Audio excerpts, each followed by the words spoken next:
Hello friends, मैं हूं असना फातिमा और आप देख रहे हैं अल्फैज़ एजुकेशन। आज के वीडियो में हम रोटेशनल डायनामिक्स क्लास 12 का पार्ट 2 डिस्कस करेंगे। प्रीवियस वीडियो में हम पार्ट 1 देख चुके हैं, जिसकी लिंक आपको डिस्क्रिप्शन बॉक्स में अवेलेबल है। तो अल्फैज़ चैनल पर आप लोगों को 9th और 10th स्टैंडर्ड के तमाम वीडियोस साइंस, उर्दू, मैथमेटिक्स ये अवेलेबल किए गए हैं, जिसकी लिंक आपको डिस्क्रिप्शन बॉक्स में दी गई है। उसी तरीके से क्लास 12 के फ़िज़िक्स, केमिस्ट्री और बायोलॉजी के वीडियोस भी अपलोड किए जा रहे हैं। तो चैनल को लाइक, शेयर एंड सब्सक्राइब ज़रूर कीजिए और अपने तमाम डाउट कमेंट बॉक्स में आप #क्वेश्चन करके पूछ सकते हैं। तो आइए स्टार्ट करते हैं। फिजिक्स का जो चैप्टर हमने पार्ट 1 में डिस्कस कर चुके हैं, उसका नाम है रोटेशनल डायनामिक्स। रोटेशनल डायनामिक्स, जिसका पार्ट 1 हम डिस्कस कर चुके हैं। आज हम देखेंगे इसका पार्ट 2। पार्ट 2 के की पॉइंट इस तरीके से हैं: introduction of circular motion, angular displacement, angular velocity and angular acceleration. तो आइए शुरू करते हैं first part, that is angular displacement. The angular displacement, it is represented by theta। जब एंगुलर डिस्प्लेसमेंट की बात होती है तो हम इसे थीटा से रिप्रेजेंट करते हैं। अब एक्चुअल में ये है क्या एंगुलर डिस्प्लेसमेंट का कंसेप्ट? इससे समझने से पहले हमें सर्कुलर मोशन में फिर से इसका रिवीजन लेना होगा। सर्कुलर मोशन क्या था? Circular motion, it is the motion of the particle along the circumference of the circle. यानी कि जब कोई particle along the circumference of the circle move हो रहा है, इसे हम क्या कहते हैं? सर्कुलर मोशन कहते हैं। जैसे कि हमारी डेली लाइफ में बहुत सारी एग्जाम्पल्स हम देखते हैं कि सपोज कि फैन क्या हो रहा है? रोटेट हो रहा है। यहाँ पर हम देखेंगे कि ये जो फैन है, प्रीवियस वीडियो में हम ये देख चुके हैं, फैन जो है वो क्या हो रहा है? रोटेट हो रहा है। अब ये फैन के जो पार्टिकल्स है, ये फैन के पार्टिकल्स क्या इनकी स्पीड कांस्टेंट है? तो आपका आंसर होगा यस, इसकी स्पीड जो है वो क्या है? कांस्टेंट है। लेकिन अगर हम क्या करें कि रेगुलेटर से इसकी स्पीड को क्या कर दे? इंक्रीज कर दे, तो क्या हो जाएगा? इसकी स्पीड चेंज हो जाएगी। बट ओवरऑल जो है इसकी स्पीड कैसी होती है? हर जगह पर पार्टिकल की जो स्पीड होती है वो कांस्टेंट होती है। लेकिन क्वेश्चन हमारे माइंड में ये आता है कि क्या इसकी वेलोसिटी भी कांस्टेंट होंगी? तो वेलोसिटी कांस्टेंट होंगी या नहीं होंगी, इसके लिए हम क्या करते हैं? कुछ पॉइंट समझ लेते हैं। सपोज सबसे पहले हम बात करेंगे स्पीड और वेलोसिटी के बारे में। जिस तरीके से हम जानते हैं कि जो स्पीड होती है ये स्केलर क्वांटिटी है और वेलोसिटी जो है ये वेक्टर क्वांटिटी है। अब स्केलर क्वांटिटी है मतलब इसको सिर्फ क्या है? मैग्नीट्यूड होता है, और वेक्टर क्वांटिटी है इसका मतलब ये है कि इसे मैग्नीट्यूड भी है एज वेल एज क्या है? डायरेक्शन भी है। तो जब हम बात करेंगे कि सर्कुलर मोशन हो रहा है, सर्कुलर मोशन के अंदर पार्टिकल जो है वो क्या हो रहा है? मूव हो रहा है, तो देख सकते हैं हम कि हर पोजीशन के ऊपर यहाँ पर वेलोसिटी का डायरेक्शन इस डायरेक्शन में है, वेलोसिटी ये डायरेक्शन में, यानी कि direction of the velocity it is always changes. ये जो वेलोसिटी का डायरेक्शन है, ये डायरेक्शन ऑफ वेलोसिटी कैसी है? टेंजेंशियल डायरेक्शन में होती है। यानी हमें ये याद रखना होगा कि सर्कुलर मोशन के अंदर स्पीड जो होती है, स्पीड कैसी है? कांस्टेंट होती है। लेकिन जो वेलोसिटी का जो डायरेक्शन होता है, it is always changes. and it is always tangential to the circular motion. यानी कि ये क्या होता है, हमेशा टेंजेंशियल होता है, मतलब अलोंग द टेंजेंट होता है। तो हर जगह पर वेलोसिटी चेंज हो रही है। अब यहाँ पर हम देखते हैं कि जब वेलोसिटी क्या होंगी, यहाँ पर चेंज होंगी।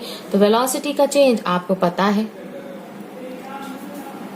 चेंज इन वेलोसिटी, इसे ही हम क्या विथ रिस्पेक्ट टू टाइम, इसे ही हम क्या कहते हैं, एक्सेलरेशन कहते हैं। यानी वेलोसिटी चेंज हो रही है टाइम के साथ साथ, इसे हम एक्सेलरेशन कहेंगे। इसका मतलब ये हुआ कि सर्कुलर मोशन एक एक्सेलरेटेड मोशन है। सर्कुलर मोशन कैसा मोशन है, एक एक्सेलरेटेड मोशन होता है। और जैसे ही एक्सेलरेटेड मोशन की बात आती है तो इसका मतलब न्यूटन के सेकंड लॉ के मुताबिक हम जानते हैं कि F is equals to m into a, force is equal to mass into acceleration. यानी वो बॉडी के ऊपर जो बॉडी का मास है और उसके ऊपर क्या है, एक्सेलरेशन है। इसका मतलब कि वहां पर एक फोर्स जो है वो क्या हो रहा है, लग रहा है। और आप सब जानते हैं कि सर्कुलर मोशन के लिए रिस्पॉन्सिबल फोर्स जो होता है वो कौन सा फोर्स है, सेंट्रीपिटल फोर्स है। सेंट्रीपिटल फोर्स मतलब कौन सा फोर्स है, ऐसा फोर्स जिसकी डायरेक्शन किधर है, सेंटर की तरफ होती है। It is the towards the centre, it is called a centripetal force. यानी सेंट्रीपिटल फोर्स के लिए सेंट्रीपिटल फोर्स सर्कुलर मोशन के लिए रिस्पॉन्सिबल होता है। अब जब हम बात करते हैं कि स्पीड यहाँ पर कांस्टेंट है, सर्कुलर मोशन में स्पीड कैसी है, कांस्टेंट है। इसका मतलब ये यूनिफॉर्म मोशन होगा। मोशन कैसे होगा, यूनिफॉर्म मोशन होगा। जब हम कहेंगे कि स्पीड कांस्टेंट नहीं है, स्पीड कांस्टेंट नहीं है, इसका मतलब ये हो गया कि ये एक्सेलरेटेड सर्कुलर मोशन है। ये कौन सा मोशन है, एक्सेलरेटेड सर्कुलर मोशन है। तो हमें इतना डिटेल में आप लोगों को नहीं दिया गया है, हमें बस यूनिफॉर्म सर्कुलर मोशन और इससे रिलेटेड टर्म्स ही देखने हैं। तो जो सिलेबस में आप लोगों को दिया गया है वो है UCM। UCM का मतलब होता है यूनिफॉर्म सर्कुलर मोशन। तो आप याद रखें, यूनिफॉर्म सर्कुलर मोशन के यहाँ पर जो मैं पॉइंट बोल रही हूँ, in case of circular motion the speed of every point is constant. Her point की स्पीड कैसी होंगी, कांस्टेंट होंगी। और वेलोसिटी का डायरेक्शन क्या होगा, वेलोसिटी का डायरेक्शन जो है वो चेंज होगा। और इसके ऊपर एक टाइप का क्या लगेगा, फोर्स लगेगा। और ये फोर्स कौन सा फोर्स होता है, सेंट्रीपिटल फोर्स होता है। इससे रिलेटेड टर्म जो है हमने पार्ट फर्स्ट जो आपका इंट्रोडक्टरी वीडियो था डायनामिक्स, रोटेशनल डायनामिक्स का, इसमें देख चुके हैं कि अगर फोर्स लगता है तो ये क्या में आएगा, डायनामिक्स में आता है। और फोर्स का अगर अप्लाई नहीं होता तो वो कौन सी ब्रांच है फिजिक्स की, वो काइनेमेटिक्स में आता है। तो काइनेमेटिक्स में हमें सिर्फ वेलोसिटी, एक्सेलरेशन, इसके ही बारे में पढ़ना है। और आपको इस चैप्टर में सर्कुलर मोशन का काइनेमेटिक्स ही दिया गया है, यानी कि वेलोसिटी, एक्सेलरेशन, ये तमाम चीजें। डायनामिक्स, काइनेमेटिक्स ये आपका 11th स्टैंडर्ड में जो है, motion in a plane, motion in straight line, यहाँ पर ये तमाम पॉइंट आप लोगों के हो चुके हैं। तो यहाँ पर हमने क्या देखा कि जो सर्कुलर मोशन है, सर्कुलर मोशन के अंदर स्पीड कांस्टेंट होती है, लेकिन वेलोसिटी का डायरेक्शन कैसा है, चेंज हो रहा है। हर पॉइंट के ऊपर वेलोसिटी जो है वो क्या हो रही है, चेंज हो रही है। उसी तरीके से कि यूनिफॉर्म सर्कुलर मोशन हमने देखा। यूनिफॉर्म सर्कुलर मोशन यानी ऐसा मोशन जिसमें स्पीड जो है कांस्टेंट होती है, वेलोसिटी चेंज होती है, एक टाइप का फोर्स उस पर लगता है। तो यूसीएम एक्सेलरेटेड मोशन की एग्जाम्पल है।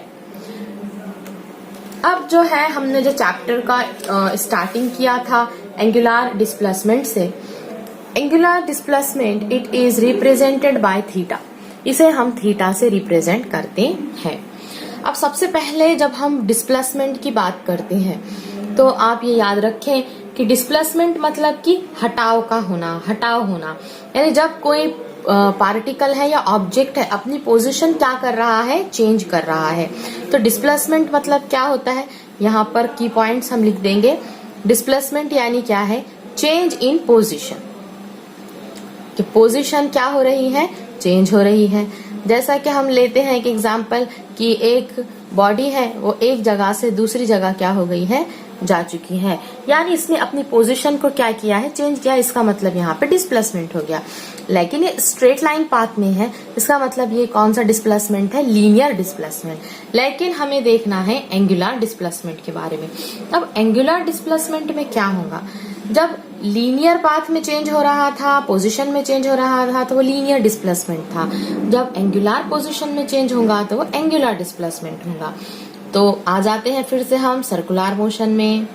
जिस तरीके से हम देखेंगे कि ये है सेंटर, ये है आपका radius vector r, the particle it is present at the position a, when it goes from point a to point b, then there is change in the angle. यहाँ पर क्या हुआ है? एंगल में क्या हो गया है? चेंज आ गया है। यहाँ से A पॉइंट से पार्टिकल चेंज होके कहाँ पर चला गया है? B पर चला गया है, यानी ये पोजीशन यहाँ पर क्या है? चेंज हो गई, एंगल में चेंज आ गया। इसलिए ये डिस्प्लेसमेंट को हम क्या कहते हैं? एंगुलर डिस्प्लेसमेंट कहते हैं। तो एंगुलर डिस्प्लेसमेंट को हम थीटा से रिप्रेजेंट करते हैं। इसकी जो यूनिट है वो है रेडियन। यूनिट क्या है इसकी? रेडियन। अब यहाँ पर जो है इसके ऊपर आप लोगों को क्वेश्चन आता है कि डिग्री से रेडियन में आप लोगों को कन्वर्ट करना है। डिग्री से क्या में कन्वर्ट करना है? रेडियन में कन्वर्ट करना है। तो एक बात आप याद रखें कि 1 डिग्री की जो वैल्यू होती है वो है π/180 रेडियन, यानी कि जितने भी डिग्री आप लोगों को दिए गए हैं आप सिंपली उसे π/180 रेडियन से मल्टीप्लाई करें।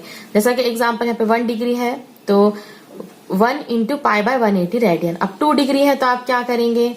2 को मल्टीप्लाई कीजिए आप π/180, तो कितना हो जाएगा? 2 1 जा 2, 2 90 जा 180, सॉरी π/it is 90 रेडियन। अब जिस तरीके से यहाँ दिया है 90 डिग्री, तो कितना हो जाएगा? 90 इंटू π/180, 90 1 90, 90 2 जा, आंसर इज π/2 रेडियन। इस तरीके से आप डिग्री को क्या है? रेडियन में कन्वर्ट कर सकते हैं। मल्टीप्लाई करना है बस आपको π/180 से। इसके बाद जो है हमें देखना है नेक्स्ट एंगुलर वेलोसिटी के बारे में। जहन में रखिए एंगुलर वेलोसिटी को ओमेगा से रिप्रेजेंट किया जाता है। क्या पढ़ना है इसे? ओमेगा।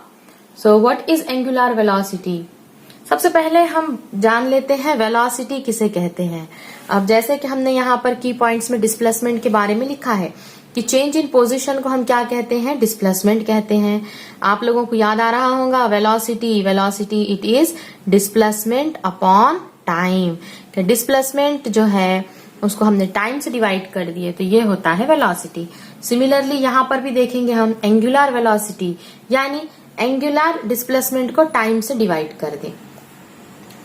क्या करना है? एंगुलर वेलोसिटी कैसे लिखेंगे? एंगुलर डिस्प्लेसमेंट को टाइम से डिवाइड कर दिए हैं तो ये आ जाता है एंगुलर वेलोसिटी, जिसे हम ओमेगा से रिप्रेजेंट करते हैं। तो क्या डेफिनेशन हो गई है इसकी? Rate of change of angular displacement with respect to time, it is called angular velocity. Angular velocity का चेंज टाइम के साथ, इसे हम क्या कहेंगे? एंगुलर वेलोसिटी कहेंगे। और इसका फॉर्मूला होता है omega is equal to delta theta upon delta T. अब यहाँ पे omega is equal to delta theta by delta T, ये एवरेज एंगुलर वेलोसिटी है। ये क्या है? एवरेज एंगुलर वेलोसिटी है। और जब ओमेगा इज इक्वल टू, जब हम इसकी लिमिट ले लेते हैं तो ये हो जाएगा D theta upon D T, ये है instantaneous angular velocity. Instantaneous angular velocity. और ये ऊपर वाली क्या थी? Average angular velocity. अब ये दोनों में डिफरेंस क्या है, एवरेज एंगुलर वेलोसिटी और इंस्टेंटेनियस एंगुलर वेलोसिटी, यानी कि क्या है। जब आपको एक बात आप जहन में रखिए कि जब डबल टाइम दिया हुआ होता है तो वहां पे हमें एवरेज एंगुलर वेलोसिटी निकालनी होती है, और इंस्टेंटेनियस के अंदर सिंगल टाइम है। यानी कि सपोज हमको बताया जा रहा है कि एक गाड़ी जो है वो 2 सेकंड के अंदर जो है उसने क्या किया है, 5 मीटर का फासला या डिस्टेंस उसने तय किया है। तो यहाँ पर 2 सेकंड और आपको जो है वो क्या दिया गया है, डिस्टेंस दिया गया है, यानी कि सिंगल टाइम दिया गया है तो आप तब इंस्टेंटेनियस निकालेंगे, और जब डबल टाइम दिया जाएगा तो आप एवरेज निकालेंगे। तो इसको समझने के लिए मैं आप लोगों को एक जो है वो एग्जाम्पल बता देती हूँ। जैसा कि सपोज आपको दिया गया है कि थीटा की वैल्यू दी गई है 2t² प्लस 4t दिया गया है, और यहाँ पर जो है टाइम दिया गया है आपको 2 सेकेंड टू 4 सेकेंड, इस तरीके से। अभी आप कितने टाइम्स दिए गए हैं, 2 टाइम। तो आपने जब क्या करना, एवरेज एंगुलर वेलोसिटी निकालना। अब एवरेज एंगुलर वेलोसिटी निकालेंगे तो कैसे करेंगे, average angular velocity. Average angular velocity में सबसे पहले आपको क्या है, final minus initial upon time T final minus T initial.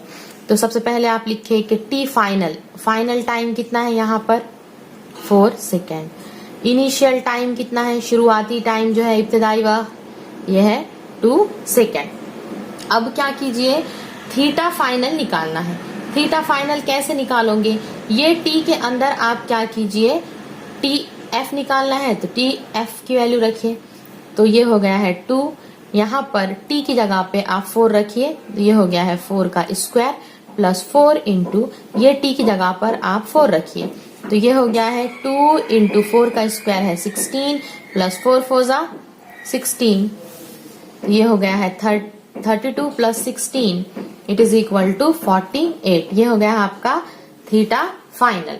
इसके बाद आप क्या कीजिए, थीटा इनिशियल निकालिए। थीटा इनिशियल में आपको टी की जगह पे 2 सेकेंड रखना होगा, यानी 2 इंटू 2 का स्क्वायर प्लस 4 इंटू 2, ये हो गया है 2 इंटू 2 का स्क्वायर 4 प्लस 4 2 जा 8, 4 2 जा 8 प्लस 8 इट इज 16। तो थीटा इनिशियल आ गया है हमारे पास 16, थीटा फाइनल हमारे पास है 48, और टी फाइनल और टी इनिशियल है 4 एंड 2 रिस्पेक्टिवली। जब हम एवरेज एंगुलर वेलोसिटी कैसे निकालेंगे, average angular velocity is equal to theta F final minus theta I initial upon T final minus T initial. तो थीटा एफ कितना है 48 minus theta initial 16, final time 4 minus it is 2, it is 48 minus 16 it is 32 upon 2, the answer is 16. So final answer is 16 radian per second. Angular velocity की जो unit होती है वो क्या है, डिस्प्लेसमेंट की देखिए हमने रेडियन, उसको टाइम यानी सेकंड से डिवाइड कर दीजिए, तो इसकी यूनिट जो है वो क्या हो जाएंगी, रेडियन पर सेकेंड। तो इस तरीके से यहाँ पर जब 2 डबल टाइम दिए जाते हैं आपको, तो ऐसे डबल टाइम के अंदर आपने क्या करना है, एवरेज एंगुलर वेलोसिटी निकालना है। और अगर सिंगल टाइम आप लोगों को दिया जाता है तो आप लोगों ने क्या है, इंस्टेंटेनियस निकालनी है। उसी तरीके से जो इंस्टेंटेनियस वेलोसिटी का जो हमें प्रॉब्लम देखना है, जबकि हमें सिंगल टाइम गिवन है, सिंगल टाइम हमको दिया गया है, तो हमने पहचान लेना है कि वो इंस्टेंटेनियस है। तो सिमिलर एग्जांपल ले लेते हैं कि थीटा जो है वो दिया गया है 2t² प्लस 4t, और टाइम जो यहाँ पर 2 सेकेंड दिया हुआ है। अब यहाँ पर आपको सिंगल टाइम 2 सेकेंड दिया हुआ था, प्रीवियस क्वेश्चन में अपने को डबल टाइम दिया हुआ था। तो सबसे पहले अपन क्या करेंगे, omega is equals to derivative लेना पड़ेगा D theta upon D T. अब जो बच्चों का मैथमेटिक्स नहीं है वो क्या करेंगे, फॉर्मूला तो D theta by D T ले लेंगे, यहाँ से क्या करें, टाइम से अपन उसको क्या कर रहे हैं, डिवाइड कर रहे हैं, ऐसा आपने समझना है। तो ये 2 को ये 2 से मल्टीप्लाई करें तो कितना हो जाएगा, 2 दूनी 4, और यहाँ पे ये 2 में से 1 टी जो है वो चला गया, ऐसा समझना है। तो कितने बच गए हैं, 1 टी बच गए हैं, तो ये कितना हो गया है 4t।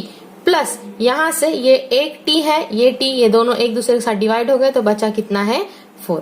ये हो गया है 4t प्लस 4। अब यहाँ पे वैल्यू रखें आप 4 इंटू t की वैल्यू है 2 प्लस 4, 4 2 जा 8 प्लस 4, ये हो गया है हमारा 12 रेडियन। यानी जब हम देखते हैं कि 2 टाइम्स दिए हुए हैं तो आप जो है वो एवरेज एंगुलर वेलोसिटी लेनी है, और जब सिंगल टाइम अपने को दिया हुआ है तो इंस्टेंटेनियस वेलोसिटी लेनी है। अब उसी तरीके से इसका जो डायरेक्शन यहाँ पे दिया गया है, so the direction it is along the axis. अगर सपोज कि यहां पर हम देखेंगे